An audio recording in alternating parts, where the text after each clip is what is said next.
Hi friends, Pushpa ఇప్పుడు ఎక్కడ చూసినా పుష్ప, ఇండియా వైడ్గా గ్లోబల్ వైడ్గా ఎక్కడ చూసినా పుష్ప పుష్ప పుష్ప. నిన్న పాట్నాలో జరిగిన పుష్ప ఈవెంట్ ఒక మైల్ స్టోన్ లాగా ఉండిపోయింది. అల్లు అర్జున్కి నార్త్ బెల్ట్లో ఎలా ఉందో క్రేజ్ అని చెప్పి ప్రతి ఒక్కరికి ఒక డౌట్ ఉండేది. సో నిన్నటి ఈవెంట్తో దెబ్బకి ఆ డౌట్స్ అన్నీ తీరిపోయినా చెప్పాలి. ఎందుకంటే అస్సాం పాట్నాలో ఇంత బిగ్ ఈవెంట్ జరుగుద్దని ఎవరు కూడా అనుకోలేదు. సో ఆ ఈవెంట్ జరిగిన వెంటనే మన ఎస్ఎస్ రాజమౌళి గారు కూడా ఒక కామెంట్ చేయడం జరిగింది. నిజంగా నేను కూడా ఎన్టీఆర్ ఫ్యాన్గా అల్లు అర్జున్కి ఎంత క్రేజ్ ఉందని చెప్పి నేనే ఆశ్చర్యపోయాను.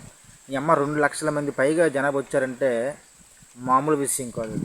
ఏదో మన ఆంధ్ర, తెలంగాణ, రాయలసీమ అంటే ఓకే, కానీ ఎక్కడో అస్సాంలో 2 లక్షల మంది ఫ్యాన్స్ రావడం అంటే అది నిజంగా చాలా గ్రేట్ అని చెప్పుకోవాలి. సో నాకు తెలిసి పుష్ప మూవీ 1000 కాదు 1500 కోట్ల నుంచి 2000 కోట్ల వరకు ఖచ్చితంగా కలెక్ట్ చేస్తుందని అనిపిస్తుంది.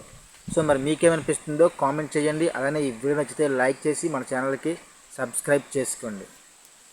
సో అల్లు అర్జున్ అంటే ఫైర్ కాదు, వైల్డ్ ఫైర్. నీ ఎవ్వ తగ్గేదేలే.